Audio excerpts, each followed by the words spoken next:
if the patient comes to the office, you don't take a look at the intraoral first. You have to take a look at the facial appearance first. Okay? For the facial profile, we do have two types, most of it. Okay? One is prognatism, means that's quite protrusively profile, and one is retrognatism, and other one is straight, is normal. But these two, the facial prognatism is, the prevalence is very high. I don't know what's happening in Italy. The facial appearance and the facial profile is protrusive. In China, I think the 5 out of the 10 patients will be having that problem. The facial is very, we call it convexity facial profile, or special term is prognatism. So if the patient presents to your office, you take a look into the facial profile first. If the facial profile is falling into that category, prognatism, then we should have a new classification, diagnostic classification for this category of patients. We use Angle's classification all the time, it's habitual, but it doesn't work very well. I would be very critical for the Angle classification because it's not his fault, because of the limitations in history. Because at the time, Angle made his classification system, there was no radiographic equipment, there was no too much thinking or thoughts about the facial aesthetically escalation. That time, during the Angle's time, what they emphasized on is the alignment of the teeth, rather than the facial appearance improvement, right? So the classification, Angle classification, there must be shortcomings. There must be shortcomings. If we still use Angle's classification as a tool for diagnosis, we are doing lots of the wrong things, right? So the new classification specifically for the malocclusions and facial prognatism. Very interesting. Take a look. We have to look into or examine the facial appearance first. Okay, if it's convexity, we have that category. The profile is convexity. Okay, and then we should do intraoral examination, including the modal relationship. Angle's classification is focused on modal relationship too much, right? Modal relationship is very important, but it's not only element that we need to look into, right? And also, we have to tell the reasons why modal is class 2. Did you guys think about that? Why the modal is class 2? How does it occur? What's the cause behind modal relationship? Angle didn't give any answer. He just found the superficial phenomenon, right? So we have to, the classification system should be the system where we not only give the superficial manifestations, but also the reasons behind why does that happen. And also mandibular position, I said again, I emphasize mandibular position very much. Angle classification doesn't include mandible or position of mandible at all. You only have the models. Model classification without knowing why the model is cusp to cusp. Alright? So mandibular position has to be included into the system. Now also TMJ, we can't escape it. We can't avoid TMJ. Okay? TMJ is like TMJ is very important, it's even more important than the TMJ specialist. If we treat patients orthodontically, TMJ is even more important than the dentition, because in some cases, TMJ determine the dentitional position or dentitional relationship. Okay? Alright. And finally, a good classification system should be the system where not only give you the classification, the categories, but also if the classification is determined, you have to give the practitioners very clear clue about what kind of a treatment therapeutic modality should be. Angle classification doesn't give any clue about the treatment modality, even after we determine class 1 or class 2 or class 2,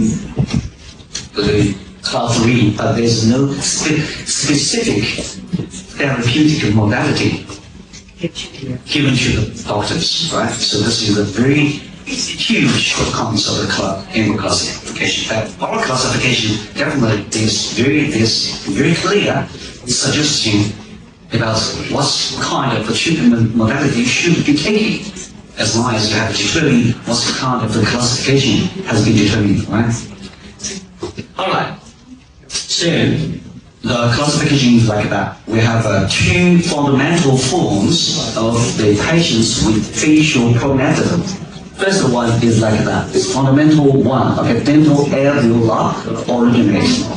First of all, the facial profile is very protrusive, okay? It's very protrusive. Why? It's like the patient's complaint or even your subject, your inspection, there's no quantitative assessment about the facial profile category.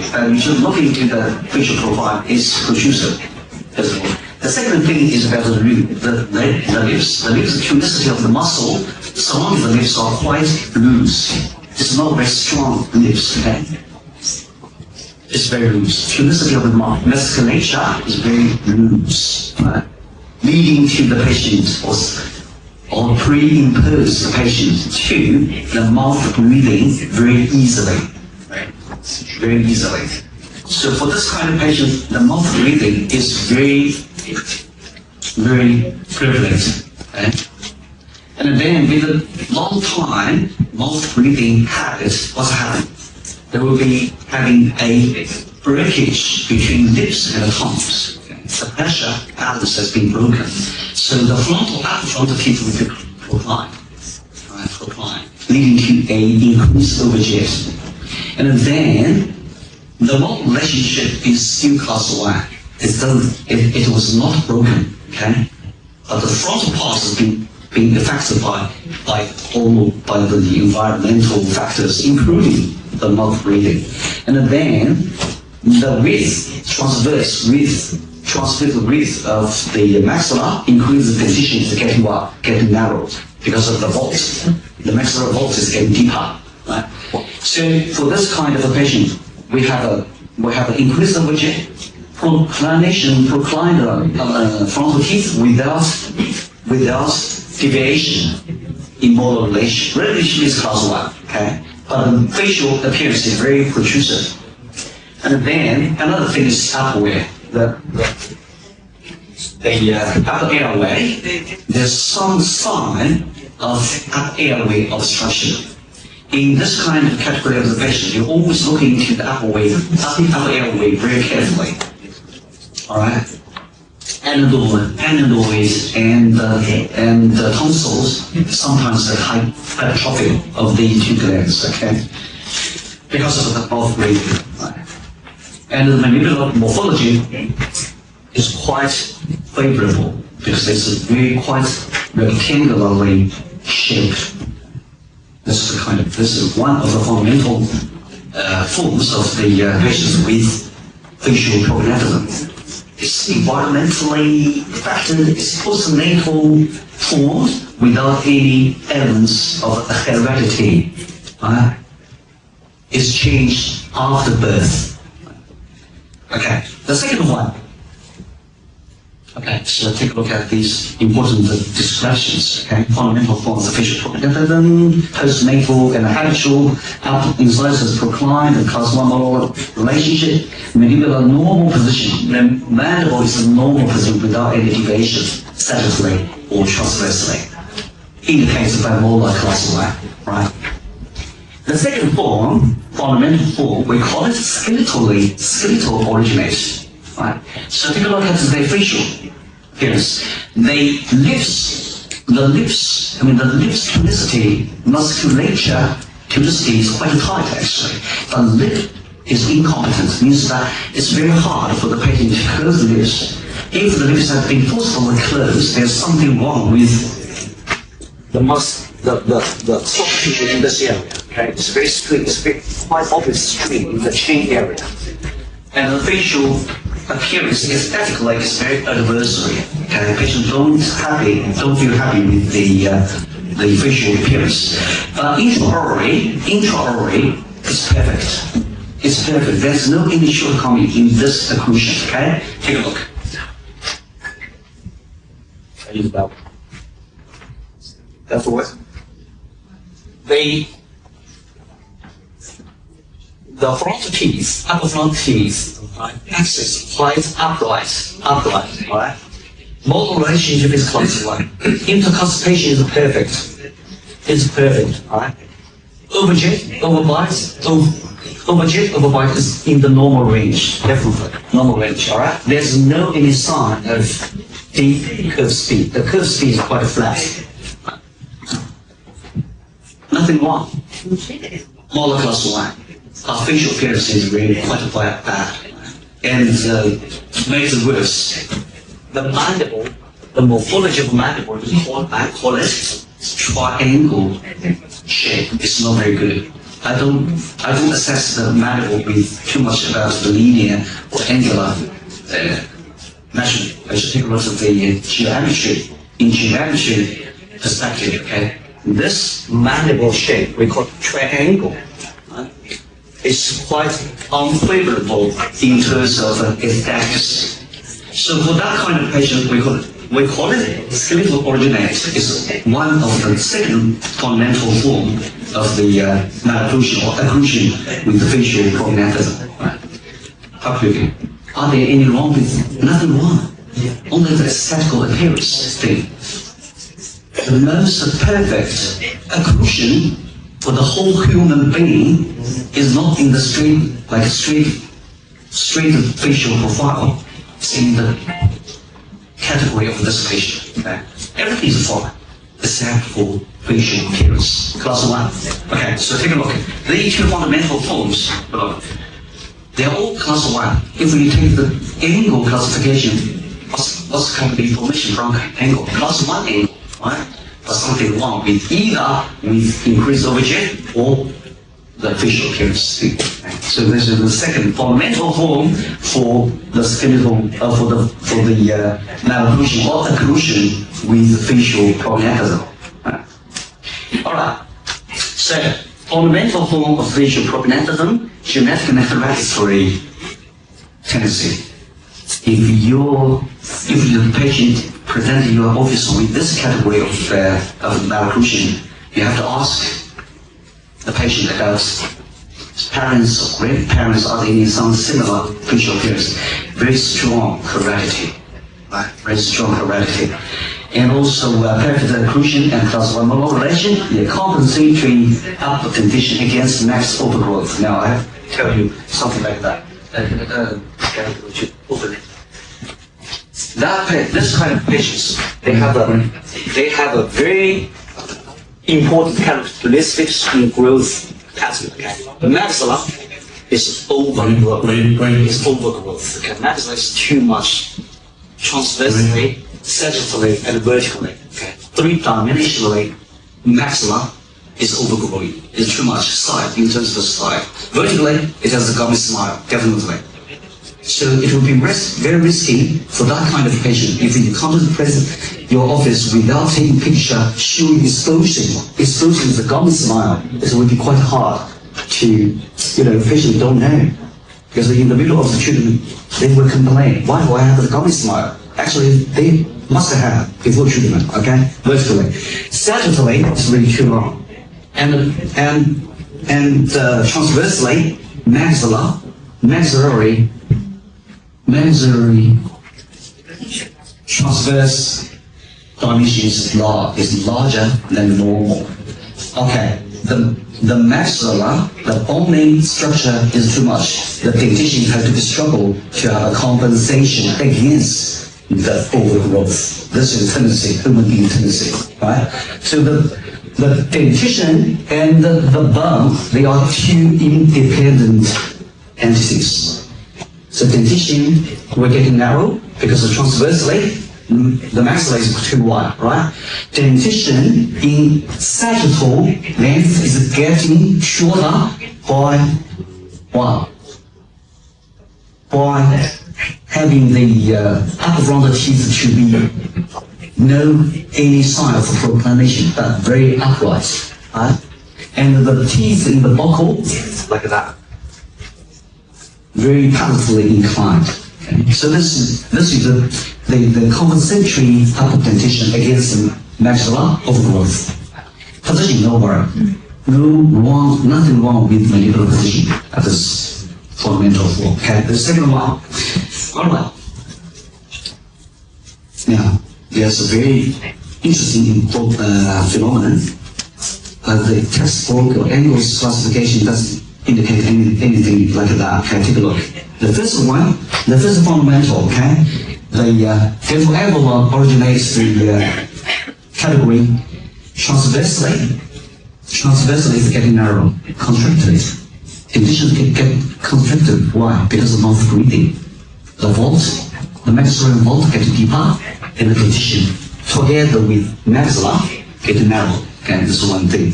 Now, as long as the dentition transverse dimension is getting less, there's a tendency that lower mandible, the mandible would be protruded to match the upper width, upper dental arch width. Okay, sometimes it's a tendency. Some people just struggle there without any backward translation, but some cases they have to translate backward to match the width, narrow the width of maxilla or maxillary dental arch to achieve a mastication efficiency. This will survive, right?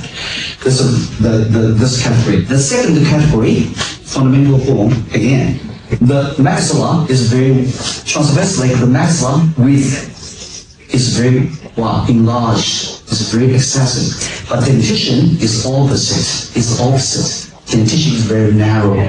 This is a strong phenomenon showcasing or indicating that dentition is independent with the maxilla, right? They have a compensation against the maxilla dimension, right? So for this kind of a patient, if the narrow constructed the maxilla or constructed the dentition too much, mandible have to retreat backward, right?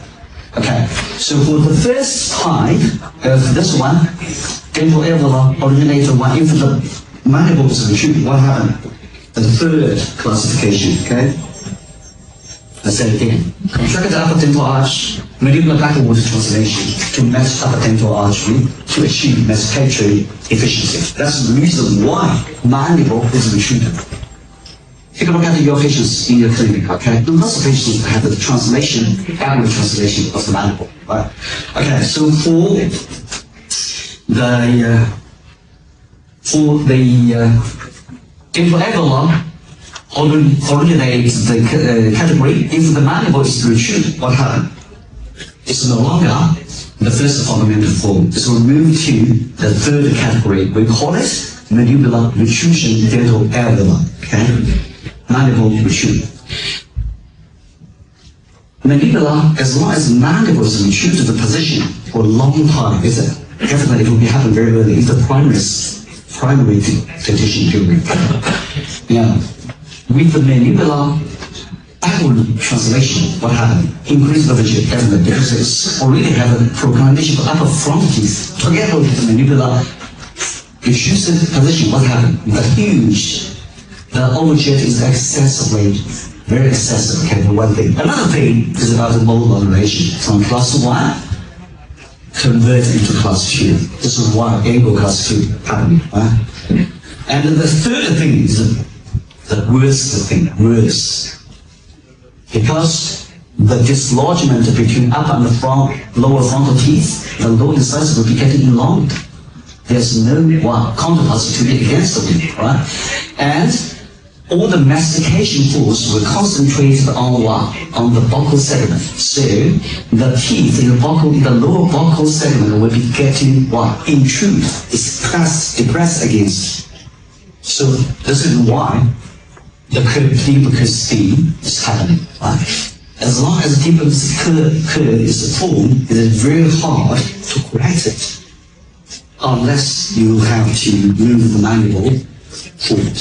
This is why I emphasized it yesterday quite much about that correction. The correct way to correct the deep curve speed, right? So this kind of dental area, okay, dental area. So take a look at the description. This is transformed from dental area. There's only two fundamental forms.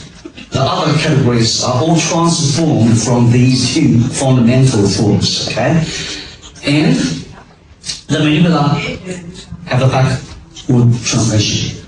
The first and two fundamental forms, they do not have any single deviation of the molar relation. They keep molar relation in the cusp to groove class 1 relation. And then 3-depth malocclusion and constitute molar relation. 3-depth coming out. It's first appearance of 3-depth. We have a review, okay? 3-depth, well, deep over jet, deep over bite, deep curve speed. They come together at one. They are taking place concomitantly. The existence of the 3-depth at the same time is a very important phenomenon for orthodontia specialty, okay? Mandible, morphology of the mandible is really good. This is good. I don't know what's happening. Why is it happening? The mandible, the mandibular morphology or shape is quite favorable, okay? Alright. This is the third category. The fourth one is transformed from what? From the second fundamental, skeletal. Okay? You remember the skeletal one, right? If the skeletal, the second form, the second category, skeletal, if the skeletal originates the category, if the patient's concentration, the upper dental arch is getting narrow enough, mandible has to be retrieved backward. And now take a look. They still have some original tracing of the skeletal one. The upper front teeth is quite upright, okay? Right? Mandible retreat, increase of jet, increase of body, class 2 relationship. But the origination is from skeletal one. It's very hard to treat actually. Okay? We have a huge overjet, deep curve speed, overbite, deep overbite. Right? But the nature characteristic is different from the first one, transformed. Okay, we'll take a look. It's coming from where? Transformed from skeletal with moderate maxillary overgrowth. We have skeletal one. The transformation of skeletal, fundamental skeletal one, we have two subtypes. One is skeletal one, depending on the overgrowth, severity of overgrowth of maxilla. Right? How can we identify the severity of the maxilla overgrowth? Take a look at the dentition. The compensation of the dentition. If it's upright, indicating the maxilla is overgrown, but it's moderate. It's moderate. It's not too enough. It's not too severe. Okay. So we still have a 3-depth phenomenon. Position, mandibular retrievable position, right? The mandible position is retrieved, leading to a class 2 molar relation. The final one is about what? Is skeletal 2, mandibular retrievable. It's transformed from skeletal origination. But the maxilla was overgrown too much, indicated by the axis of what? Upper front teeth or the teeth upper front buccal segment. Because the compensation against the maxilla growth is too much. Upright is not enough. You have to be reclined. Reclined, the more reclined of the upper front teeth, the more severe of the overgrowth of maxilla. And then the mandible is retrieved physiologically. Plus, sometimes, because of the reclination of the upper front teeth, it's pushed further the mandible backward, leading to sometimes in this particular category we have a full unit class 2. Full unit class 2. So it's not simple as like an Angles classification. class 2, division 2, class 1, it's not such simple. We have to figure out what's the reason behind this cause and effect, okay? So this is the final one. So we take a review, okay? Take a review. The first one, diagnostic classification for malocclusion with facial convexity. And we also have a classification for facial concavity, right? Today we are not the topic. Today is only the topic of prognatism. First one is fundamental. Genital area is not inherited from the last generation. It's environmentally, postnatally formed. Okay, if the patient have no habits of the mouth breathing, everything will be fine. Okay, well, class 1 overture is correct. There's no proclamation of front teeth. Lots of patients like that. But if the patient has that perpetual habits, mouth breathing, then definitely this is destination. Okay, so first one. So the treatment for this one is one. There's no need for change of the intercustation in the buccal center. The task you only have is just a neutral climb in the front teeth without change of lower relation, number one. Number two, may not necessarily have the extraction, okay? Because of the frontal, the increased rigid, if you have an increased rigid patient, it's very less likely that you need to extract the teeth if we use that classification system. And another important thing is about exercise, muscle exercise, okay? If you have a mutual coordination of the front teeth without the patient's the awareness about the muscle exercise will be very hard to have a good outcome. The third thing is about the airway, upper airway. You have to instruct the patient to have some specialty for the necessity of surgical removal of the two glands. Okay. Now the second one is totally different from the first one. First of all, it's heredity, right? Hereditary. It's inheritance, strong inheritance. The facial appearance is very bad, adversary. Patient not happy with that. But the occlusion, we cannot call it malocclusion. The occlusion is perfect.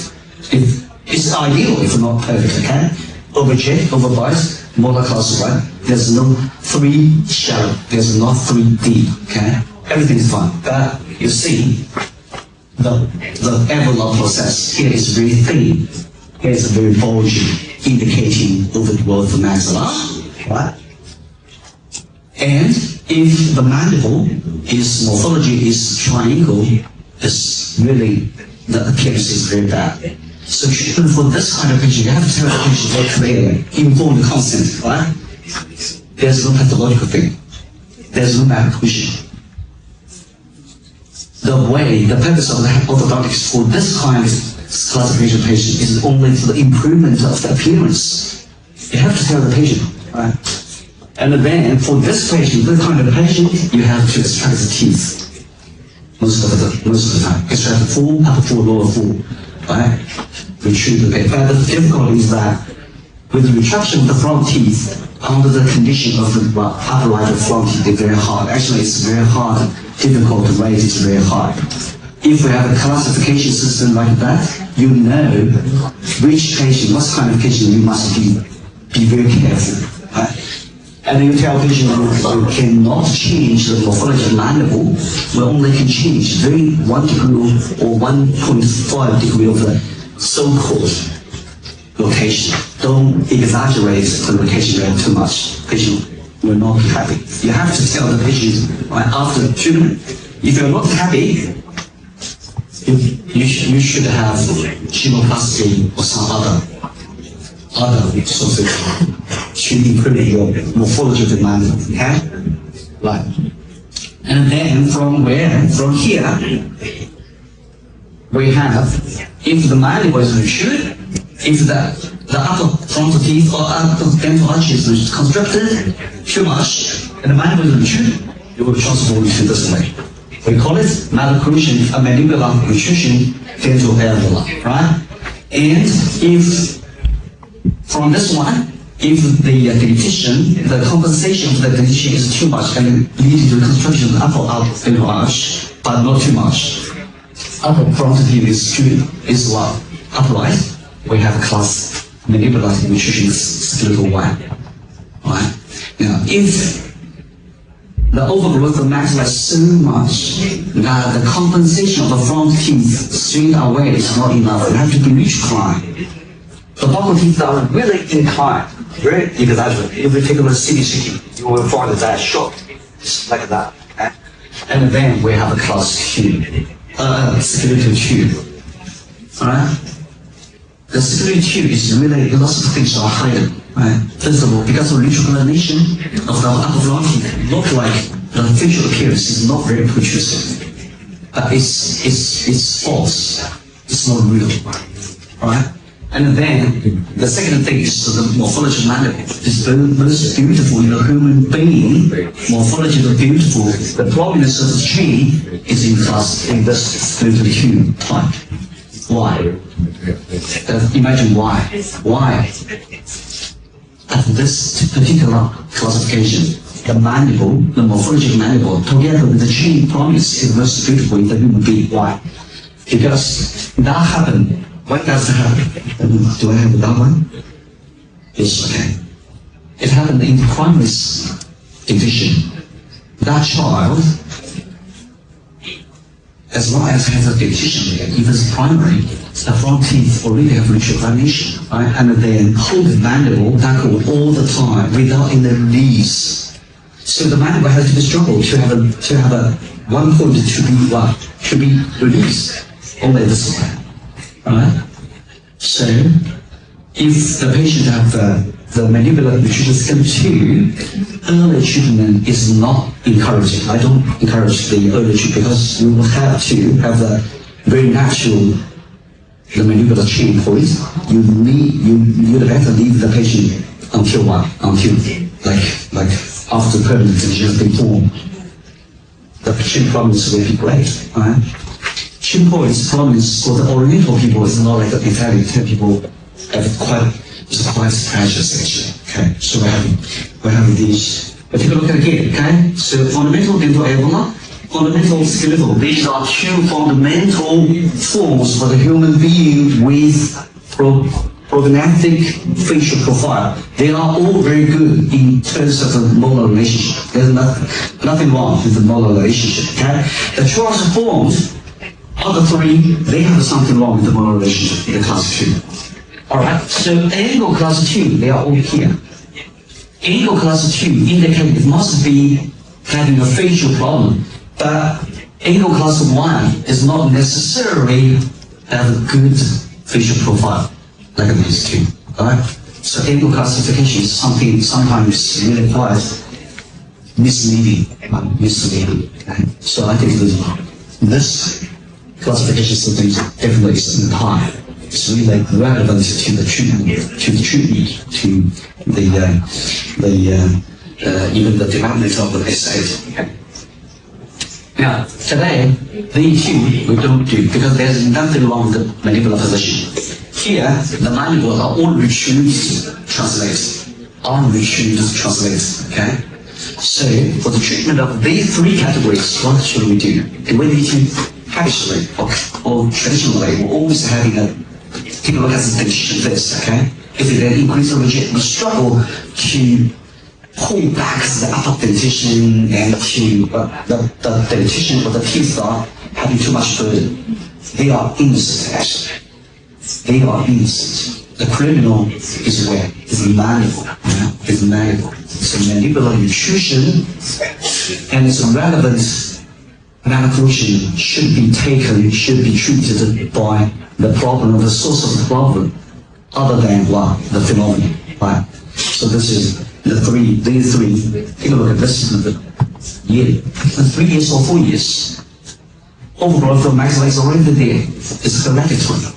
Dentition, compensation for the dentition from what? Starting from primary dentition. This is class 2. This is the mandibular nutrition type 2 development. Okay. If you want to release it, you can. but you no longer have a very beautiful prominence of the Shen, right? So you balance, right? You balance. Okay. Now, consequences of a mandibular intrusive positioning.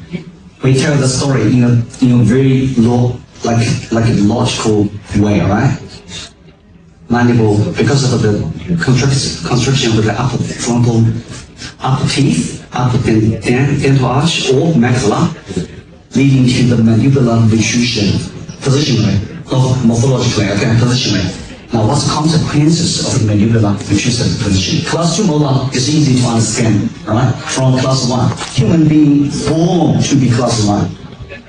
Unless there is something deviation between upper and the lower sides, okay, short sides like a class 3.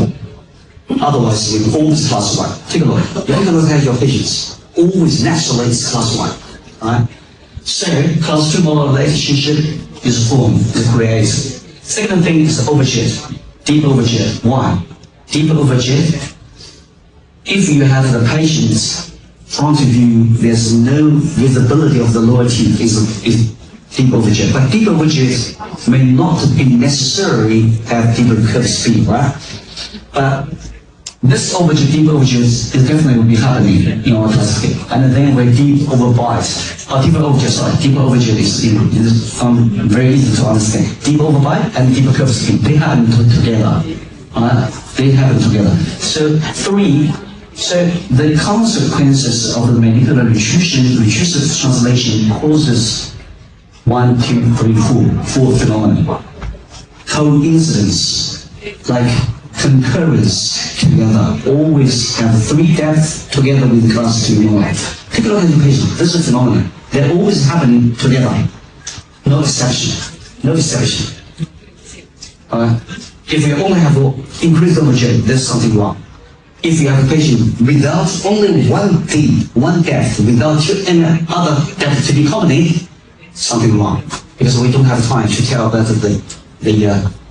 the increase of the jet only. This is pathological. They must have something wrong with their combat. Okay? Pathological retrusive report. They are all physiological retrusive. Okay? So that's a very common place. Very common place in clinic, right? 3 depth. Low insides never be seen. Right? Increase the jet. Class 2 molar relationship. Very bad facial appearance. Okay? Alright. So for these kind of patients, how could we treat? Angle classification, Engel's book, I read it very carefully in 1902 edition or something. No single suggestion about the corresponding treatment with stick to this classification. Angle class 2, division 1, what kind of a treatment modality we should take. There's no any clue. You have to think about it. Distraction or what or whatever. There's no clue, right? But we will be having very clearly about after the classification has been determined the specific treatment method has to be followed. Right? How should we do? Don't do distalization only. Okay? Don't rely on distalization. This is dentition to dentition method. Dentition to dentition is very bad, actually. Okay?